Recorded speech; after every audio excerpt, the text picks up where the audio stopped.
paz seja convosco. Que alegria poder cumprimentar você em mais um dia, onde nos reunimos em torno da Palavra de Deus. O conselho sempre é: não saia de casa sem antes ouvir a voz do Senhor. E nós fazemos isso quando estudamos a Bíblia.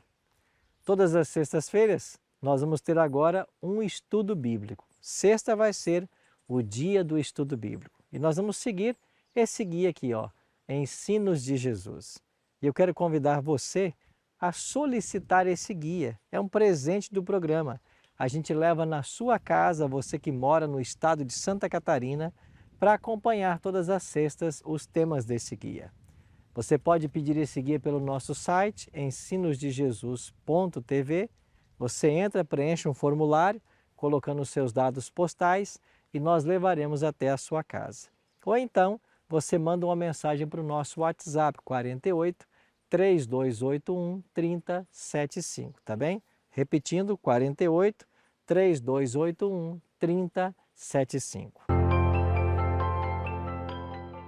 Bem-vindo ao nosso Momento da Saúde aqui no programa Encontro com a Vida. Todos os dias, algumas pitadas de orientações para que você tenha boa saúde. Nosso corpo é templo do Espírito Santo e é importante cuidar da saúde, é fundamental. Esta semana tivemos a alegria de receber aqui o palestrante Tiago Rocha. Muito obrigado, viu, Tiago, por sua disposição. Foram 2 semanas, seguidas de orientações, falando primeiro sobre os 5 piores alimentos do mundo e essa semana sobre os 5 melhores alimentos do mundo. Hoje, o 5º melhor alimento do mundo está aqui escondidinho, mas você já vai revelar para a gente. Vou revelar.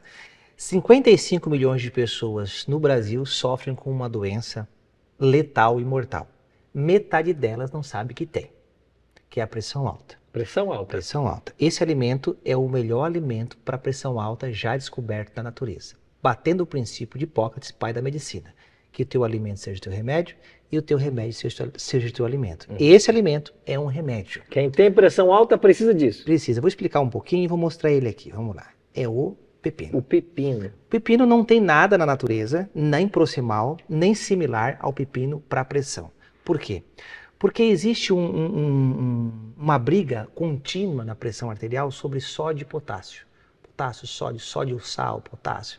O pepino é muito rico em potássio. Você que está em casa e toma remédio para pressão, você vai ver na formulação dele, na bula, na caixinha, formulação potássica. O pepino consegue regular a pressão, te ajuda muito em outras partes do corpo, mas a pressão é o grande detalhe. Quero voltar para a pressão, porque a pessoa acha que pressão alta é pressão alta e deu. Não, ela pode estar com problema no rim, pode estar com problema nos vasos sanguíneos tudo enrijecidos, as válvulas não estão funcionando direito, pode estar com um monte de gordura entupindo os vasos sanguíneos, isso não está passando sangue, aumentando a pressão, o coração está com problema, alguma coisa está acontecendo com essa pessoa, ok? O nível de estresse dela está muito alto, desregula a pressão. Consequência de pressão, você vai na tua comunidade, procura uma pessoa que teve um derrame cerebral, se ela estiver viva e estiver lembrando alguma coisa, pergunta para a mãe ou para o vizinho, que doença você tem? Que você teve? Ela vai dizer pressão alta. Levou ao derrame cerebral. Então, muito cuidado.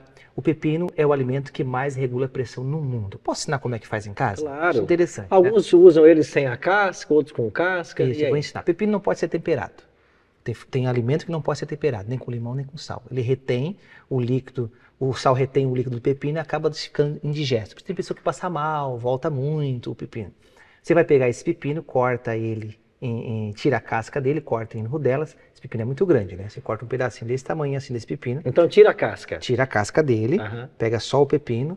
Essa pontinha aqui, quando você esfrega, sai espuminha. A pessoa acha que é veneno, não é potássio aqui. Então pode pegar essa pontinha, coloca ali, liquidifica, coa e toma meia hora antes da refeição do almoço. Uma xícara coadinha de suco do pepino. 12 a 15 dias, você vai começar a medir sua pressão e vai perceber uma diferença completa na sua pressão, porque você está tomando um remédio para pressão de forma natural, sem efeito colateral. Então eu acho que chegou o momento, né, pastor, de as pessoas não só acharem que os alimentos fazem bem, mas que eles precisam se tornar em remédio. Claro que às vezes não é fácil, a pessoa não é um estudioso disso para saber como deve fazer, como as técnicas que eu ensinei agora ou durante essa semana, mas ela pode sim aprender. Deus deixou na natureza alimentos que são reparadores. O mal tem inventado alimentos que fazem mal, e Deus e inventou alimentos que fazem bem. Lá na frente ele já pensava e já sabia que nós íamos precisar de transformar alimento em remédio. E pepino é o melhor remédio para a pressão do mundo. E ele na salada, picado mesmo com casca ou sempre Sozinho tira a sempre. casca? Pepino nunca se come com nada. Com nada. Nada. Ele é um fruto para ser comido sozinho. Então ele não vai numa refeição? Não pode ir. Ele é sempre indigesto. Nunca faz bem. Ah, então ele não pode ir na refeição. Não, é um produto feito para comer sozinho ou refeições só dele, sem sal, sem tempero nenhum, ou se transformar ele em remédio. Senão ele não funciona. A pessoa come o pepino e nunca vai ter resolução com pressão. Ainda come pepino em conserva cheio de sal branco. Aí aumenta a pressão. Olha aí, quanta coisa a gente precisa ser orientado para ter boa saúde, né? Mas fica aí então o conselho, usarmos o pepino entre as refeições, né? Em forma natura, né? Tem pessoas que se curam de pressão só comendo o pepino. Só comendo o pepino. Muito bem. Quer aprender mais? Tem aqui os melhores tratamentos naturais do mundo, a obra que ele escreveu, você vai encontrar na internet essa obra, basta procurar aí por palestrante Tiago Rocha e você encontra esse livro.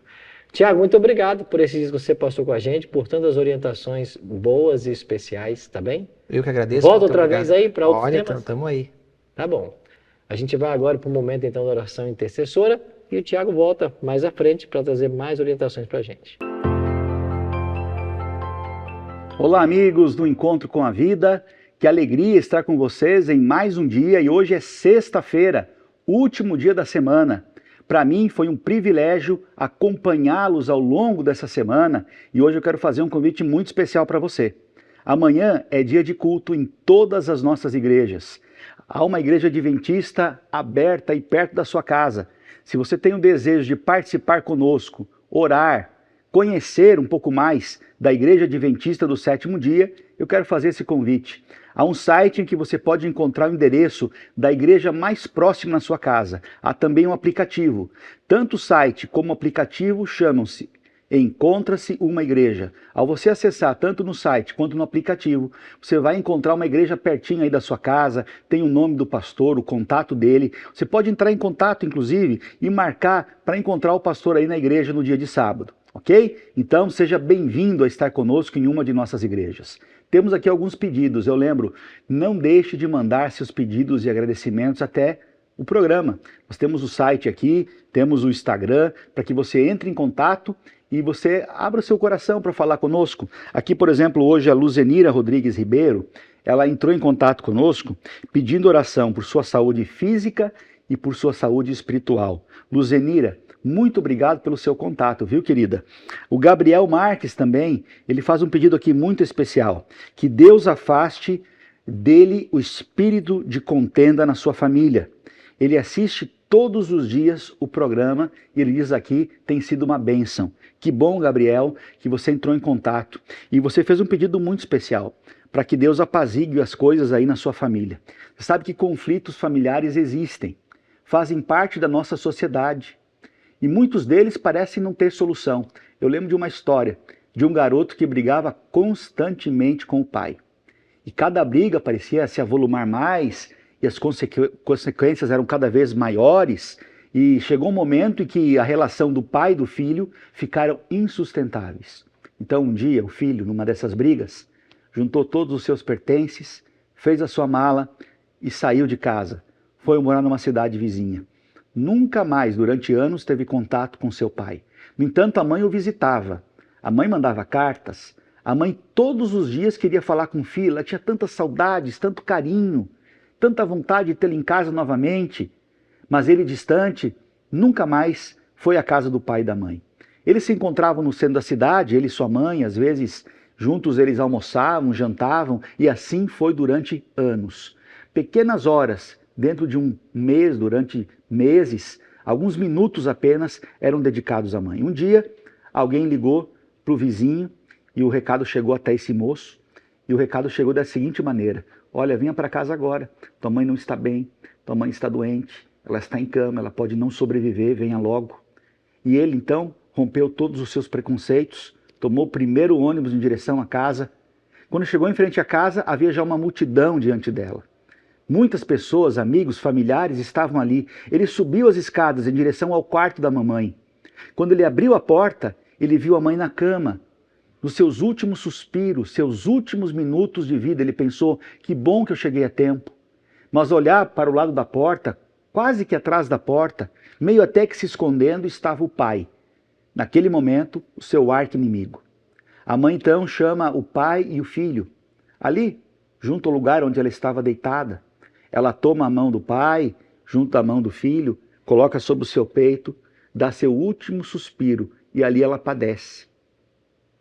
Aquilo que aquela mãe fez, unindo o pai e o filho, é aquilo que Jesus fez por nós. Nós éramos inimigos de Deus. O pecado, ele abriu uma barreira, ele abriu um abismo entre o ser humano e o Criador. Jesus veio para reconciliar. Ele uniu a mão do Pai, novamente, aos seus filhos aqui na terra. É isso que Jesus quer fazer também por você. Ele quer unir a sua família. Ele quer unir relacionamentos quebrados. Ele é aquele que apela para que pais e filhos se reconciliem. E na profecia, ele é aquele que veio para unir os filhos aos pais e os pais aos filhos. E nesse dia, nessa sexta-feira, último dia da semana, eu quero orar com você, para que você conduza a sua família e conduza os seus relacionamentos dentro da perspectiva de Jesus. Que haja união, que haja perdão, que haja compreensão, para que nós possamos estar unidos nesse momento tão especial da nossa história aqui na Terra.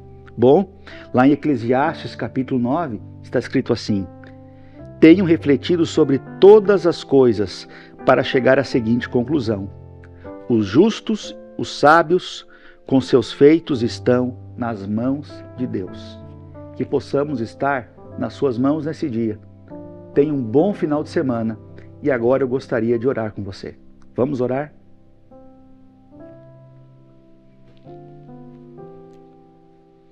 Querido Senhor, nessa manhã de sexta-feira, começando mais um dia, eu quero orar especialmente por famílias, pais, mães, filhos, cônjuges, que possam ter algum problema no seu relacionamento.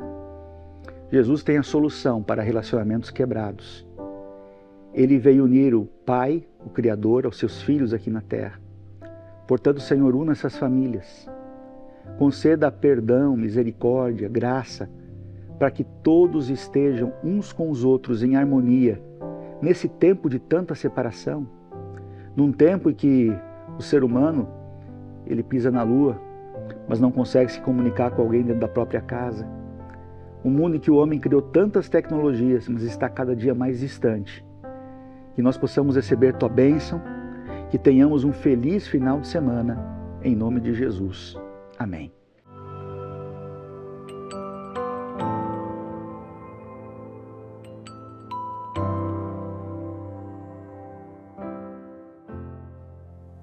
Pois bem, chegamos agora ao momento do estudo da Bíblia aqui no programa Encontro com a Vida.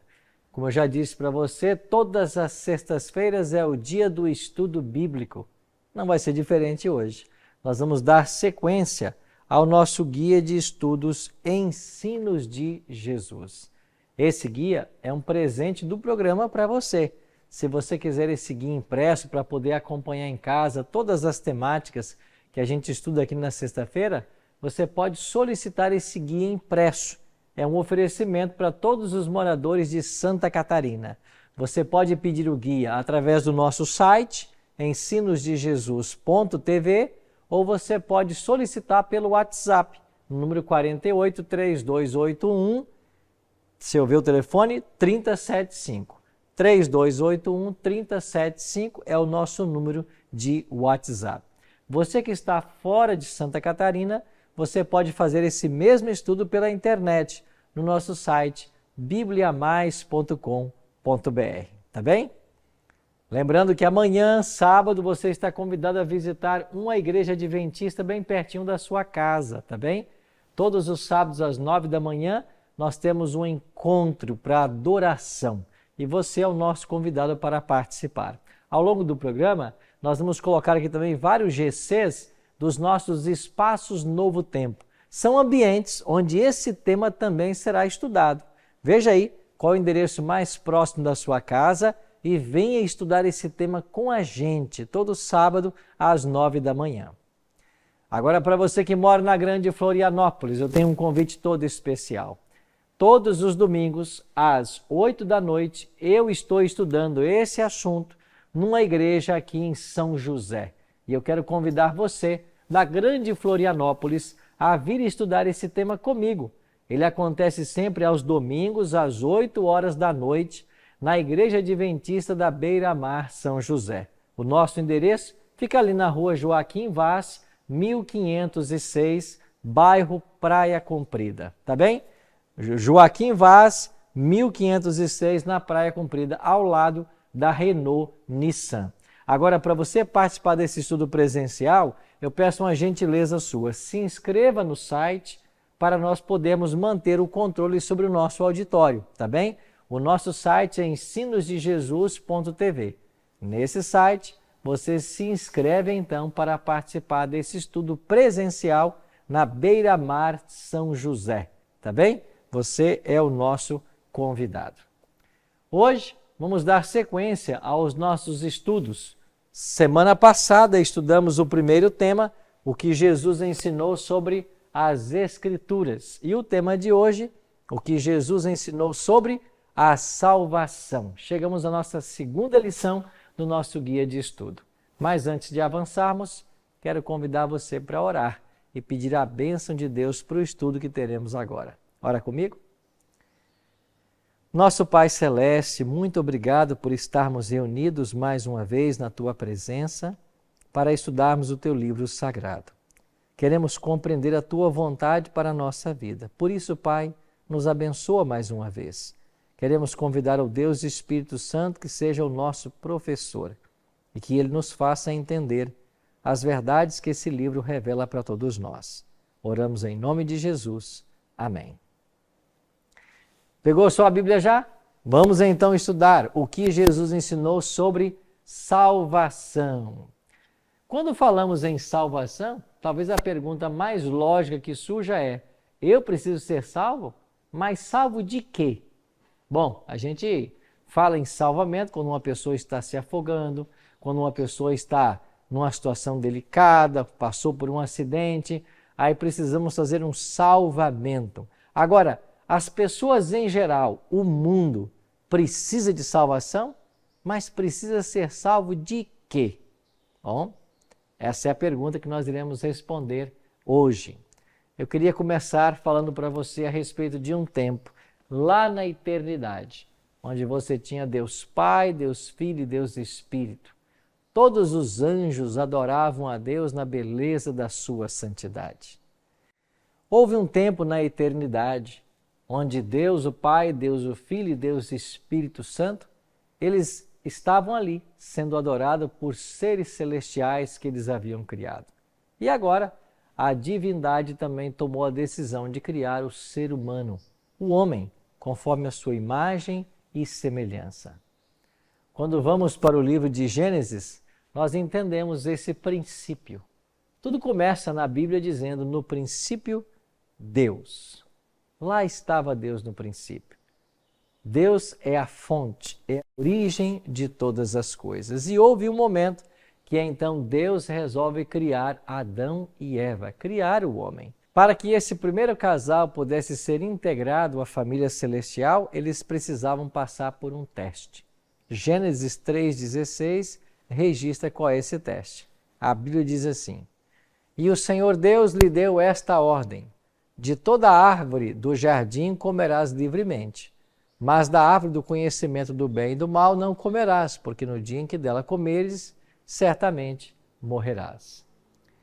Perceba, Deus havia criado o homem à sua imagem e semelhança. Agora, para que eles pudessem ser integrados à família celestial, eles precisariam passar por um teste.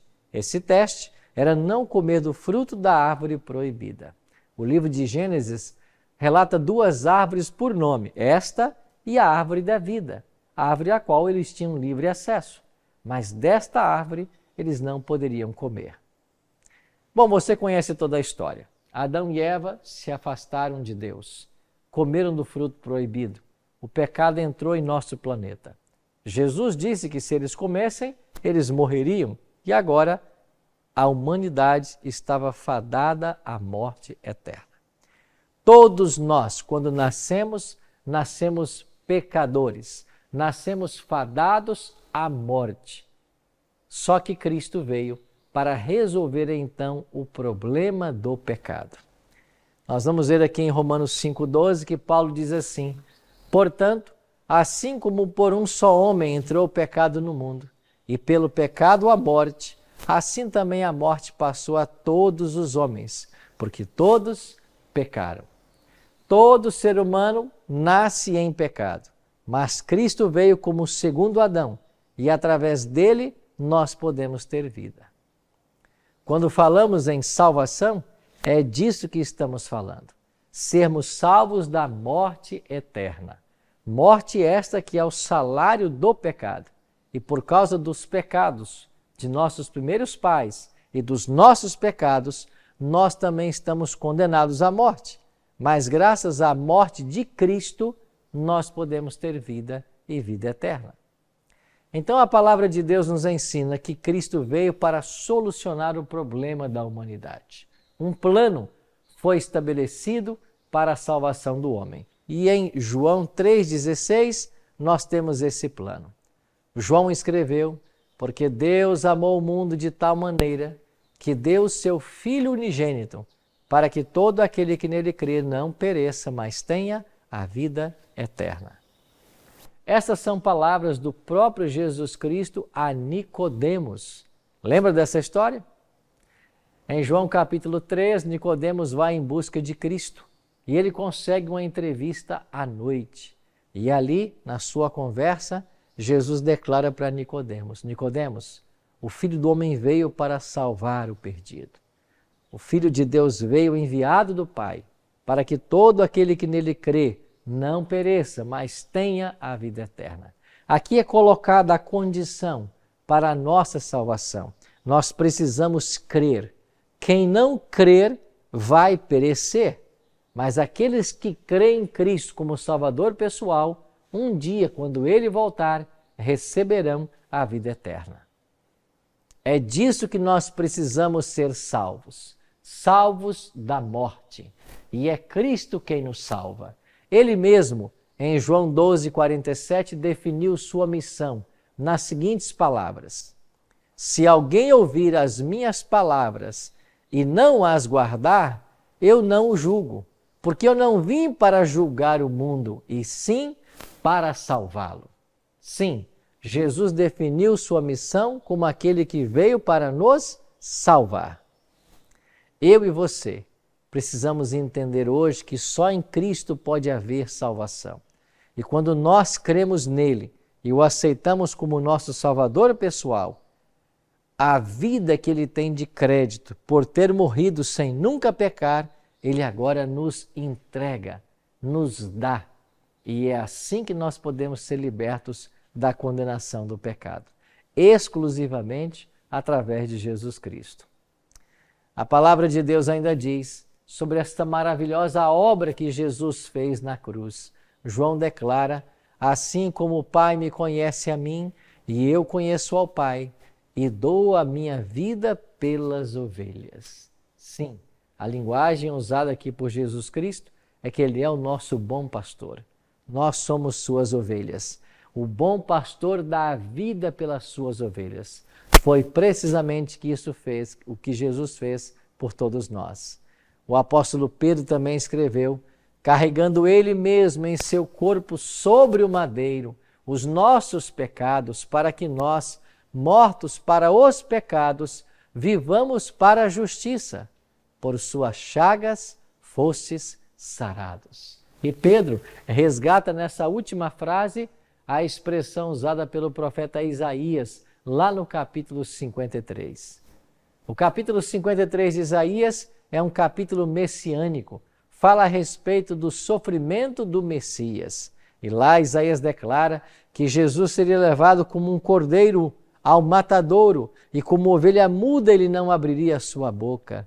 Isaías diz que seriam traspassados os seus pés, que ele seria ferido por nossas transgressões, moído pelas nossas iniquidades, mas o castigo que nos traz a paz estava sobre ele, e pelas suas pisaduras nós fomos sarados. Sim, a cura para o nosso pecado, a solução para que nós não morramos eternamente. E essa solução reside na pessoa de Jesus.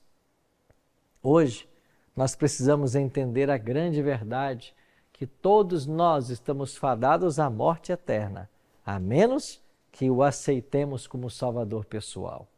Assim nós podemos ser salvos pela graça de Jesus. O que acontece no céu quando um pecador se arrepende? Em Lucas capítulo 15, você tem a história ali de 3 parábolas. E uma delas, essa que está a partir do versículo 4, é a parábola da ovelha perdida. Lucas escreveu assim: palavras de Cristo. Qual dentre vós é o homem que, possuindo 100 ovelhas e perdendo uma delas, não deixa no deserto as 99 e vai em busca da que se perdeu até encontrá-la? E achando-a, põe-na sobre os ombros, cheio de júbilo. E indo para casa, reúne os amigos e vizinhos, dizendo-lhes: alegrai-vos comigo, porque já achei a minha ovelha perdida. Digo-vos assim, que haverá maior júbilo no céu por um pecador que se arrepende, do que por 99 justos que não necessitam de arrependimento. Cristo foi claro em seu ensino. Jesus é o bom pastor e nós somos a ovelha perdida. Aliás, esse planeta Terra é a ovelha perdida do universo. Aqui derramou Deus seu amor ao enviar seu Filho Jesus para morrer em nosso lugar. Esse é o único planeta do universo onde o diabo teve sucesso, onde ele conseguiu enganar nossos primeiros pais e por causa deste engano, o pecado passou a todo ser humano. E nós seríamos eternamente destruídos se não houvesse uma interferência de Cristo, se não houvesse uma vontade de Cristo de nos salvar, se não houvesse um plano de salvação idealizado para resgatar a família humana. É por isso que em Cristo nós podemos encontrar salvação e vida eterna. Agora, nesse processo de salvação, as nossas obras, elas também desempenham algum tipo de papel? O que a palavra de Deus nos orienta sobre isso? Olha para Efésios capítulo 2, verso 8. O apóstolo Paulo escreve: porque pela graça sois salvos mediante a fé, isto não vem de vós, é dom de Deus, não de obras, para que ninguém se glorie. Porque pela graça sois salvos.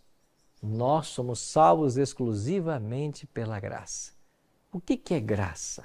Graça é o favor imerecido. Graça é o poder de Deus que atua para a nossa salvação. Graça é Deus manifestando o seu amor e seu cuidado para com o ser humano. É por essa graça que nós somos salvos. Paulo está dizendo que nós somos salvos pela graça mediante a fé. A fé é a condição de aceitarmos a salvação provida por Cristo.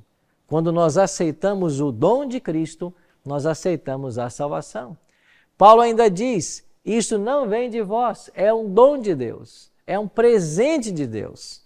Você não pode conquistá-lo, você não pode pagar por ele, é um presente. E para deixar ainda mais claro de que nós somos salvos exclusivamente pela graça de Cristo, Paulo diz: não de obras, no verso 9, para que ninguém se glorie. Sim, se nós pudéssemos fazer alguma coisa para ajudar em nossa salvação, nós teríamos algo do que nos gloriar. Mas o apóstolo está lançando as obras humanas por terra, colocando as obras humanas na sua correta posição e exaltando aquilo que Deus fez em Cristo ao morrer por nós na cruz do Calvário. A obra de salvação é a obra de Deus lançar por terra a obra humana e fazer por nós, pelo ser humano, aquilo que nós mesmos não podemos fazer. Esse é o trabalho que Deus faz para nos salvar. A palavra de Deus chega a perguntar assim: pode um leopardo mudar suas listras? Certamente não. Assim como quereis vós obedecer se ainda vivem em pecado? Quererem se salvar se são pecadores. Então a obra da graça no coração humano é uma obra exclusiva de Deus. Paulo, escrevendo aos Gálatas no capítulo 2, declara: sabendo contudo que o homem não é justificado por obras da lei, e sim mediante a fé em Cristo Jesus. Também temos crido em Cristo Jesus, para que fôssemos justificados pela fé em Cristo, não por obras da lei, pois por obras da lei ninguém será justificado. Você percebe quão Paulo está sendo incisivo na sua afirmação? Nós não somos justificados pelas obras da lei. Nada de bom que você faça pode recomendar você ao céu. Nós somos salvos exclusivamente pela graça de Cristo. Mas, pastor Arilton, eu já ouvi tanto por aí que os adventistas pregam salvação pela lei. Não, amigos. Nós não pregamos salvação pela lei. Nós pregamos salvação pela graça em Jesus Cristo. Agora, a grande diferença, o grande diferencial da igreja adventista é entender que uma vez salvo pela graça, eu sou conduzido à obediência. E aqui está um ponto muito delicado. Hoje, ouve-se falar de uma graça barata, de uma salvação que é pregada e que libera você para cometer o que quiser, para fazer o que quiser. Não é isso que a Bíblia ensina. A Bíblia ensina que nós somos salvos pela graça, mas seremos julgados pelas obras. E as obras, elas são julgadas ou medidas pela lei de Deus. Então nós somos salvos para obedecer. O grande erro é pensar ou que nós podemos obedecer para ser salvos, ou então que uma vez salvo, eu não mais preciso obedecer. O Evangelho é muito simples. Eu sou salvo para viver tudo aquilo que a palavra de Deus ensina, inclusive obediência aos 10 mandamentos. Vamos ver mais alguns textos sobre como o ser humano pode alcançar a salvação? Atos 16, 31. Responderam-lhe: crê no Senhor Jesus e serás salvo tu e tua casa. Você se lembra desse texto? Paulo e Silas, estavam na prisão. Mas lá na prisão os anjos vieram e libertaram a Paulo e Silas. E quando eles então estão para sair da prisão, o carcereiro, percebendo todas as portas abertas, as cadeias abertas, ele ia tirar a sua própria vida quando ali os discípulos, impediram que ele fizesse isso. E depois ele diz: senhores, que devo fazer para ser salvo? E então veio a resposta dos apóstolos: crê no Senhor Jesus e serás salvo, tu e tua casa. Sim, salvação é um plano divino que Deus criou para tirar de nós a morte eterna, ou para nos livrar da morte eterna e nos conceder a vida eterna. Mas esta salvação, ela só pode ser alcançada para aqueles que creem. Crê no Senhor Jesus. Um outro texto de João: e o testemunho é este, que Deus nos deu a vida eterna, e esta vida está no seu Filho. Aquele que tem o Filho, tem a vida, e aquele que não tem o Filho de Deus, não tem a vida. Quer um texto mais claro? Se você tem o Filho de Deus, você tem a vida. Se você não tem o Filho de Deus, você não tem a vida. Cristo morreu para salvar a todos.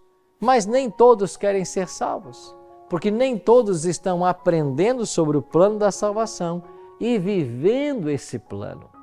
Só será salvo aquele que está aprendendo e aquele que praticar. Cristo na cruz é a resposta ao nosso problema. Por nós mesmos não podemos nos justificar, não podemos nos salvar, mas Cristo sobre a cruz é a resposta definitiva de Deus ao homem que estava fadado à morte. Cristo morreu na cruz para que nós pudéssemos ter vida, e vida em abundância. Sim, querido amigo, foi por você. Esta cruz tinha as nossas dimensões. Nós deveríamos estar lá. Nós pecamos. E a palavra de Deus ensina que o salário do pecado é a morte. Nós merecíamos a morte. Mas Deus nos amou tanto que então Ele enviou o seu Filho para pagar o preço do nosso pecado. Ao morrer na cruz, Cristo deu a todo ser humano que já nasceu ou um dia nascerá neste planeta o direito à salvação e à vida eterna. Agora, Deus não obriga ninguém a nada. Só será salvo aquele que quer ser salvo. Eu pergunto, diante das realidades maravilhosas do Evangelho, qual será a sua atitude? Está você disposto hoje a abrir o seu coração a Deus e a aceitar a Cristo como teu Salvador pessoal? Está você disposto hoje a abrir mão da sua vontade para que a vontade de Cristo reine em seu coração? Lembre-se, o pecado começou no nosso planeta por um ato de desobediência. Nós precisamos ser salvos em Cristo para podermos obedecer. Por isso, quero convidar você a tomar hoje uma decisão. Cristo convida você para aceitá-lo como teu Salvador pessoal. Ele declara em João 15,16: não fosse vós que escolhestes a mim. Pelo contrário, eu vos escolhi a vós outros e vos designei para que vades e deis frutos, e o vosso fruto permaneça, a fim de que tudo quanto pedirdes ao Pai em meu nome, eu vou-lo conceda. Cristo escolheu você. Você não achou a Cristo, Ele não está perdido. É Ele que achou você. Muitas vezes ouvimos testemunho de cristãos, de pessoas que seguem a Jesus e dizem: eu estava no mundo, mas eu encontrei Jesus. Jesus não está perdido. Foi Ele quem encontrou você. Ele está dizendo isso aqui em João. Não foste vós quem escolhestes a mim, eu vos escolhi. Sim, você foi escolhido em Cristo Jesus. Você foi predestinado para a salvação. Sabe por quê? Porque na Bíblia, todo ser humano é predestinado para a salvação. Mas, pastor, se todos estão predestinados para a salvação, por que é que haverá ímpios que vão se perder? Porque a salvação não é compulsória. Deus convida, Deus oferece, mas só será salvo aquele que finalmente disser: eu quero. Se você não quiser, isso não vai acontecer. Então, tome hoje essa decisão. Compreendendo hoje o plano de Deus, desejo confiar unicamente nos méritos de Cristo para a minha salvação. Quero agora abrir a porta do meu coração e permitir que Ele faça morada para todo o sempre. Sim, amigo, Jesus quer morar no teu coração. Ele quer fazer morada para todo sempre. Em Apocalipse, capítulo 3, 20, João escreveu: eis que estou à porta e bato. Se alguém ouvir a minha voz e abrir a porta, eu entrarei em sua casa, cearei com ele e ele comigo. Deus não força a porta do nosso coração. Não. Deus quer que você abra voluntariamente para que Ele entre. E quando Ele entra, Ele provoca em nossa vida todas as mudanças que nós precisamos para estarmos em harmonia com a sua vontade. Quer você hoje abrir o seu coração a Deus e permitir que Jesus entre e faça morada? E aí, tomou sua decisão? Está disposto hoje a abrir seu coração e permitir que Jesus entre e nele faça morada? Cristo, meus amigos, está chamando a todos nós. Vinde a mim, os que estáis cansados e oprimidos, e eu vos aliviarei. Tomai sobre vós o meu jugo e aprendei de mim, porque sou manso e humilde de coração. Você vai aceitar o maravilhoso convite de Jesus? Se esse é o seu desejo, quero convidar você agora a orar comigo. Nosso Pai querido, nos unimos mais uma vez em oração para colocar diante do Teu altar a nossa vida, o nosso coração. Nós queremos, Pai, Te amar e Te servir todos os dias da nossa vida. Nós queremos nos preparar para o Teu breve regresso. Por isso, aceita nossa entrega e nos prepare para os céus. Oramos em nome de Jesus. Amém.